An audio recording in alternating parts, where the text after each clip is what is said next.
Здравствуйте.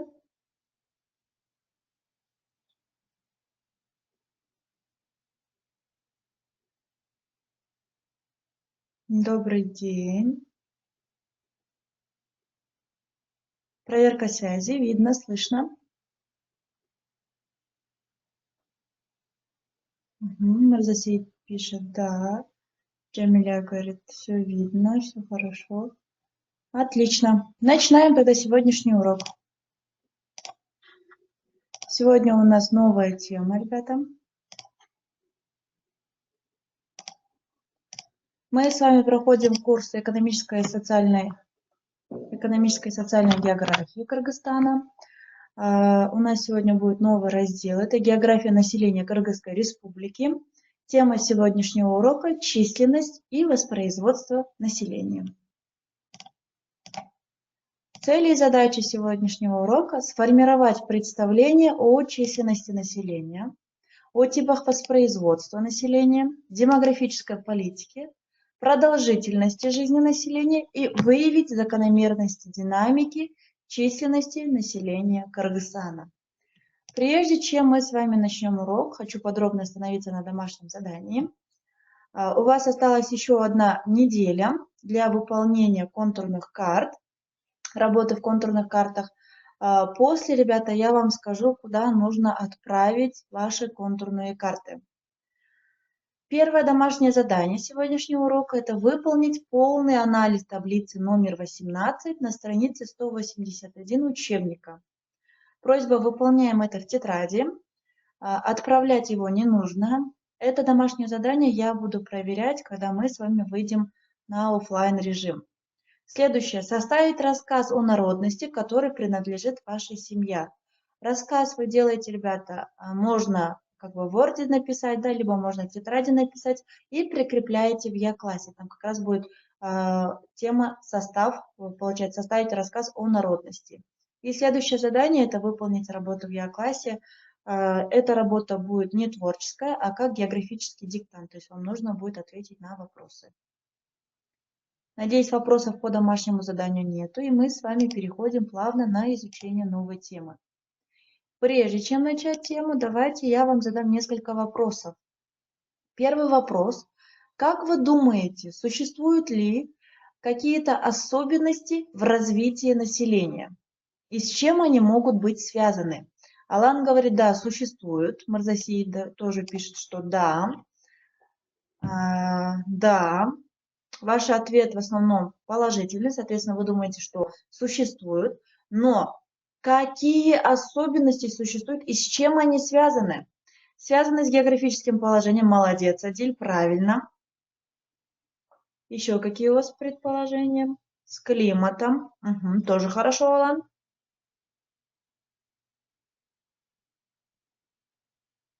Еще что вы думаете? Рельеф, спрашивает Джамиля. Да, рельеф тоже очень сильно влияет как раз-таки на развитие населения. Но помимо этого, давайте вспомним с вами, правильно, Азрет, экономический фактор, вспомним с вами историю, присоединим сюда человек и общество, торговля, то есть имеешь в виду взаимоотношения, взаимосвязи между странами. Угу, да, влияет. Еще, ребята.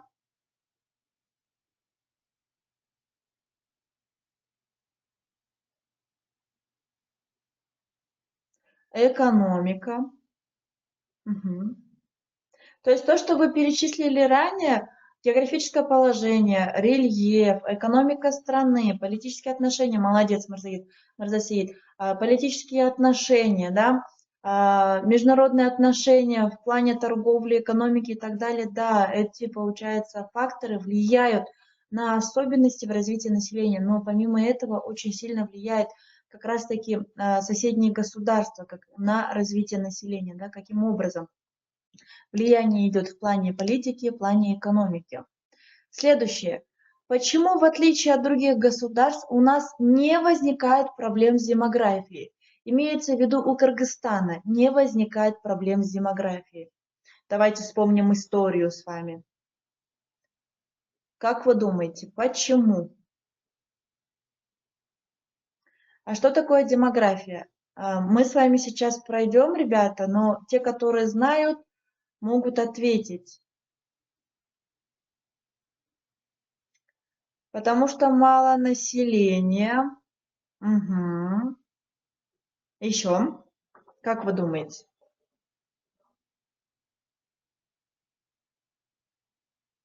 Вспоминайте, что в семье у нас несколько человек, да, от 3 и выше. Это родители, дети, соответственно, братья, родственники, там несколько человек и так далее. Давайте вспомним.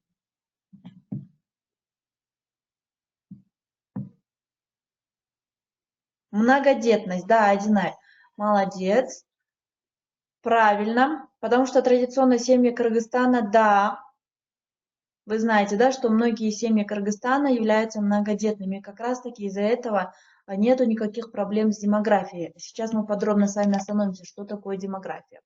И для этого я вам предлагаю подробно, да, правильно, Мирзасиит, подробно познакомиться с географией населения нашей республики. План урока: численность воспроизводства населения, первый и второй тип воспроизводства, демографическая политика и качество населения. Прежде чем мы начнем с вами изучение численности населения, вспомним с вами, да, что экономическая и социальная география является разделом географии, да, и как раз-таки география населения, оно является основной отраслью экономической и социальной географии. В 40-е годы 20 века Баранский писал о том, что многие произведения географии были написаны без человека, то есть как раз-таки забыли о самом главном существе, это забыли о человеке.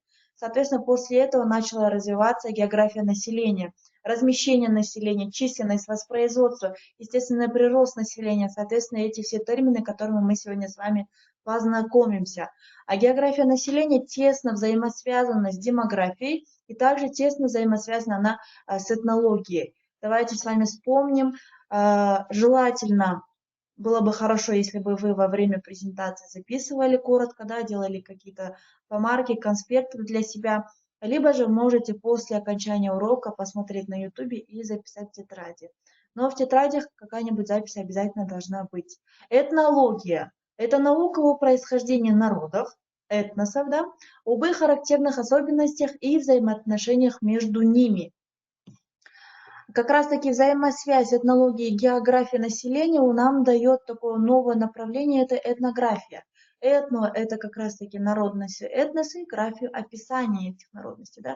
То есть где они расположены, каким образом расположены, почему те или иные этносы проживают на той или иной территории, сколько их, какая взаимосвязь с другими этносами, какие языки, да, и так далее. Следующий термин– это демография. Что такое демография? Демография– это закономерности воспроизводства населения, которые изучают его численность, естественный прирост, возрастной и половой состав. Соответственно, демо– это у нас население, да, графия, описание населения. Надеюсь, эти термины вы запомните, потому что несколько будущих тем тоже будут связаны именно с темой населения.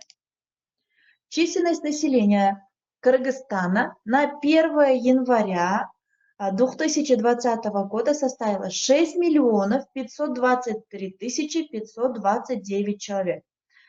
Просьба: любые выполнения заданий, как раз таки связанные с цифрами, да, смотреть на официальном сайте статкомитета stat.kg. Можете там получить подробные как раз-таки статистику, подробную о населении Кыргызстана и не только. Мы к этому, получается, разделу будем с вами очень часто возвращаться. Посмотрим, ребята, на карту. На карте нам видно очертания как раз-таки нашей республики. Мы с вами знаем как раз-таки с курса 8 класса о том, что территория Кыргызстана более 90% занимают горы. Соответственно, как раз-таки географическое положение имеет огромное влияние на размещение населения. В основном население Кыргызстана разместилось в Чуйской долине, разместилось в Таласской долине, Ферганской долине, Иссык-Кульской долине, да, как раз-таки котловинная часть, и разместилась на территории, получается, Нарынской области, не повсеместно, в основном, получается, в котловинных, либо же долинных участках. Это с чем связано? Это связано с тем, что, во-первых, размещение. Человек где размещается? Там, где есть вода. Там, где есть условия для выращивания земледелия, да, там, где есть условия для разведения скота, для того, чтобы он смог проживать. И, конечно же, сейчас, учитывая экономику всего мира, да, учитывая высокий темп роста как раз-таки урбанизации, в основном люди размещаются вблизи городов. Это связано с тем, что мы понимаем, да, что центр, город, размещены все основные экономически активные, получается, предприятия, где можно работать, заниматься и получать образование. Соответственно, люди, например, вы знаете, да, что в основном проживают на территории города Бишкек и на территории города Ош, и также в центральных городах других областей. Это как раз-таки Талас, Каракол, Нарын, Баткен и так далее. Термины, ребята. Что такое воспроизводство населения? По-другому это естественное движение населения. Это совокупность процессов рождаемости, смертности и естественного прироста, которые обеспечивают бесперебойное возобновление и смену людских поколений.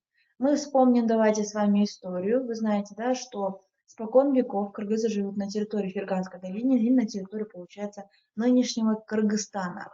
Соответственно, из-за того, что благодаря тому, что традиции, да, можно сказать, Кыргызстана, где многодетные семьи всегда уважались и были в почете, женщины в основном рожали очень много детей. Соответственно, это повлияло на численность населения, на естественный прирост населения. На данный момент естественный прирост населения Кыргызстана является положительным. То есть рождаемости больше, чем смертности. Посмотрите, пожалуйста, на формулу. Как вы думаете, что это за формула? Из того, что я вам ранее сказала, расшифруйте его, пожалуйста. Кто сможет расшифровать? Можете написать в чате. Рождаемость минус смерть. Алан нам пишет. Рождаемость минус смертность дает нам что?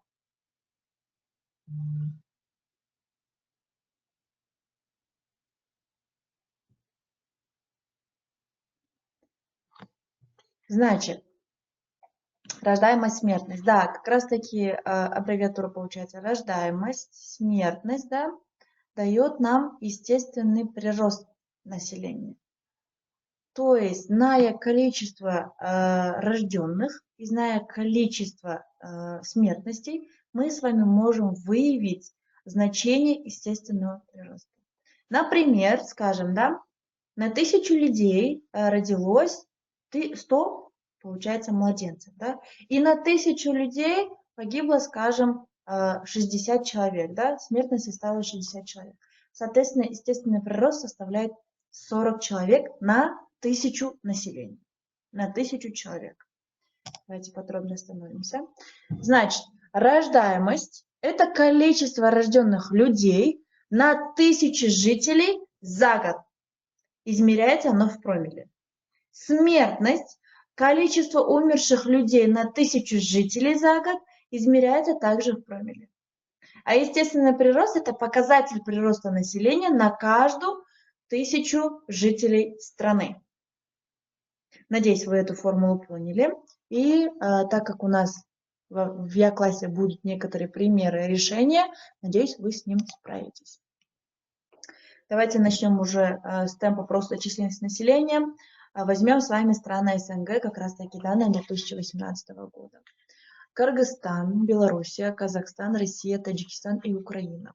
Кыргызстан является одной из немногих стран СНГ, где численность населения увеличивается, а не сокращается. Темп роста численности населения Кыргызстана превышает показатели других стран СНГ. Вы сами видите, да? Кроме, конечно, получается, Таджикистана. Таджикистан выше, да, за исключением него.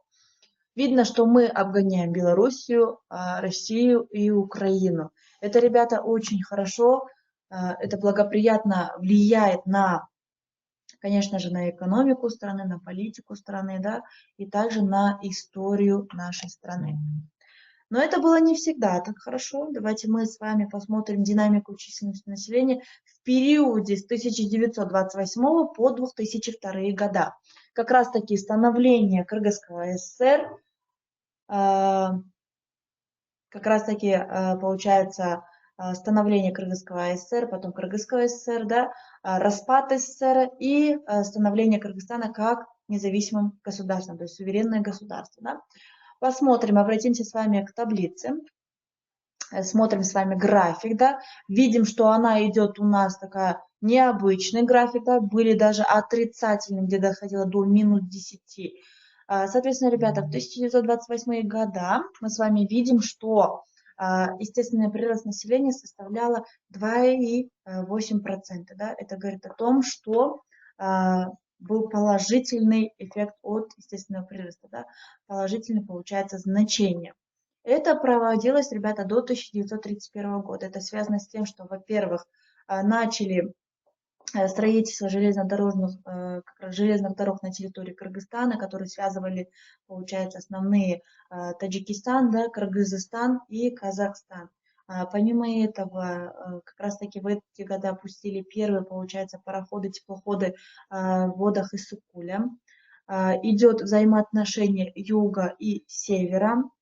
Помимо этого, в 30-х годах резко увеличился, смотрите, естественный прирост населения, связанный с тем, что были переселенцы как раз-таки из Казахстана. В этот период, если вы проходили историю мира, вы знаете, что в этот момент в Казахстане было голодание, да, жестокое, получается, обращение правительства к своему народу. Соответственно, многие казахи, получается, переселились на территорию Кыргызстана.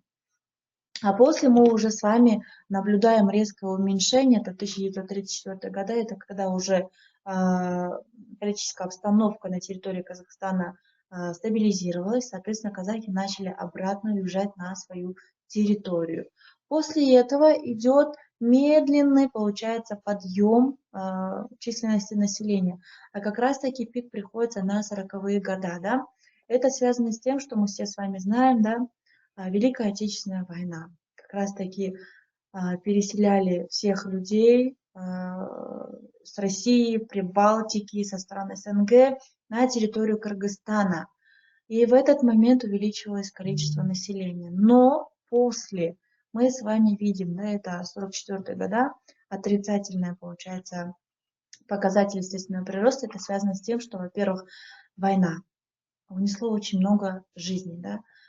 Помимо этого, после окончания войны, те, которые переселялись до войны на территорию Кыргызстана, они уехали, получается, по своим государствам. Но мы с вами не отчаиваемся, увеличивается прирост населения. Это как раз-таки 46-е по 50-е года. Это связано с тем, что уже идет колхозы, совхозы, да, более, получается, спокойное обстоятельство. И как раз-таки это сподвигло тому, что численность населения увеличивается. После пик у нас наблюдался как раз-таки в 50-х годах, а далее уже равномерно идет прирост населения. Но мы с вами помним, да, как раз-таки 90-е годы, после 93-го года, то есть после распада СССР, первое время в основном было хорошо, то есть естественный прирост был положительным. Но после, получается, многие жители, это русские, казахи, узбеки, немцы, в основном они обратно переселились в свои страны, то есть в свои государства уехали. Соответственно, у нас идет как раз-таки отрицательный показатель естественного прироста. А дальше уже стабилизировалась ситуация.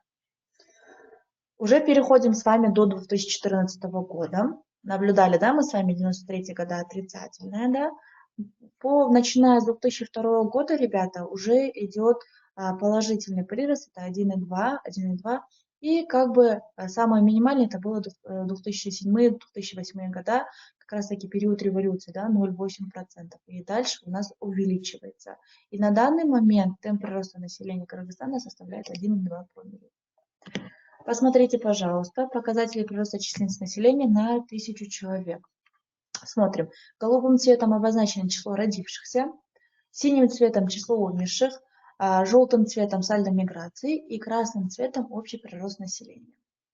В 2000 года, 9 год составил 70 человек, да?